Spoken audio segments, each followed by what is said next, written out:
This episode contains discussions about abduction, crime, and moral dilemmas that some listeners may find distressing. Listener discretion is advised. The year is 2054. The streets of Washington, D.C. are silent. Crime, they say, has been eradicated. But as the rain falls in this dark city, one man, once the protector of justice, runs for his life. His crime, a murder he has yet to commit. Welcome to the world of Precrime, where the future is foretold and justice walks a razor-thin line. This is the story of John Anderton, a man who believed in the system until the system turned on him.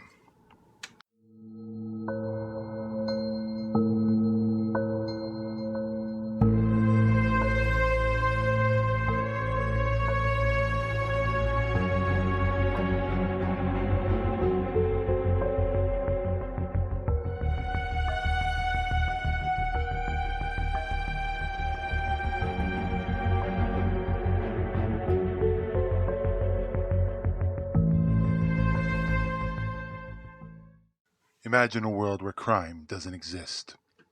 Not because humanity has evolved beyond it, but because we found a way to stop it before it even happens. Sounds perfect, right? But what happens when the very system designed to protect you becomes the one hunting you? Today we unravel the haunting journey of John Anderton and the system that defined his life, Precrime. Welcome back to Revenge and Madness, the podcast where we unravel the thin line between justice and insanity. Let's get started. To understand John Anderton's story, we first need to understand Precrime. The system was revolutionary. 3 psychic beings, called precogs, could predict crimes before they occurred. Their visions were decoded by an intricate system, allowing law enforcement to arrest perpetrators before they even committed their crimes. The genius behind Precrime was Dr. Iris Hinneman, a brilliant scientist who designed the technology to harness the precogs' abilities. She envisioned a world free from violent crime, and her research became the foundation for Precrime's success. However, as we'll discover, even Dr. Hinneman knew that the system wasn't perfect. The concept of Precrime was born out of desperation. Rising crime rates had left law enforcement struggling to keep up. The government needed a drastic solution. Precrime was pitched as the future, an end to violence before it started. It was marketed as infallible, a perfect blend of science and law enforcement. But as we'll see, perfection is an illusion. The precogs are never wrong. But occasionally, they do disagree. Precrime was initially implemented as a pilot program in Washington, D.C. Early successes brought widespread praise. Politicians and citizens alike celebrated this system as a triumph of justice and technology. Crime rates plummeted, and for 6 years, the city remained crime-free. But while the public embraced Precrime, few questioned the human cost. At the heart of the system were the precogs, Agatha, Arthur, and Dashiell. These 3 weren't just the backbone of Precrime, they were its prisoners. Living in isolation, submerged in a sensory deprivation environment, their humanity stripped away for the sake of safety. Agatha, the strongest of the precogs, held a unique ability. Her visions were clearer, more accurate, but she was also the key to exposing Precrime's darkest secret. Precrime created an illusion of perfection. However, this illusion masked the system's flaws and moral compromises, truths that would eventually come to light. At the center of Precrime's operations was John Anderton, its chief in Washington, D.C. Brilliant, efficient, and deeply dedicated, Anderton was the embodiment of the system's success. But what drove him? 6 years before the events of his story, Anderton's 6-year-old son, Sean, was abducted while they were swimming together. Sean's disappearance shattered Anderton's world and left him drowning in guilt. He saw Precrime as more than just a job. It was a crusade to prevent others from experiencing the same loss. Danny Whitwer, an agent from the Department of Justice, arrives in Washington to investigate Precrime.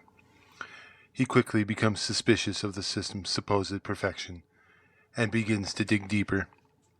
His presence sets the stage for the unraveling of the system's secrets. There hasn't been a murder in 6 years. There's nothing wrong with the system. It is perfect. I agree. Anderton's belief in Precrime is absolute, until the unthinkable happens. During a routine analysis of a precog vision, he sees his own name. John Anderton is accused of murdering a man named Leo Crow, a complete stranger, in less than 36 hours. For the chief of Precrime, it's a nightmare. How do you run from a system you helped build? But this wasn't a simple mistake. Anderton was being set up. Lamar Burgess, the very man in charge of Precrime, orchestrated the entire thing to silence him. Burgess knew that Anderton was getting too close to uncovering a secret, one that would dismantle Precrime's credibility forever. Leo Crow was nothing more than a pawn in Burgess's elaborate scheme. Anderton, once the enforcer of the system, had now become its scapegoat. Let's take a step back and look at the bigger picture. Precrime was designed to deliver justice, to stop crimes before they happened. But does that mean it's infallible? Anderton's story forces us to confront uncomfortable questions. Can a person be punished for something they haven't done yet? Is it justice if free will is taken away? As Anderton delves deeper into the truth, he uncovers a critical flaw in Precrime: the concept of the minority report. What if one precog sees a different future? What if the crime predicted isn't certain, but merely one possible outcome? For Anderton, this revelation is a lifeline. If free will exists, then he can change his future. But if the system is absolute, he's already guilty. This isn't just a story about technology. It's about morality. Are we willing to sacrifice individual freedom for collective safety? And at what cost? Consider this.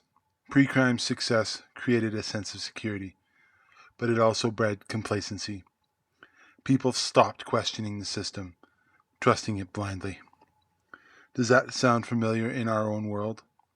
How often do we trade privacy for convenience, or freedom for the illusion of safety?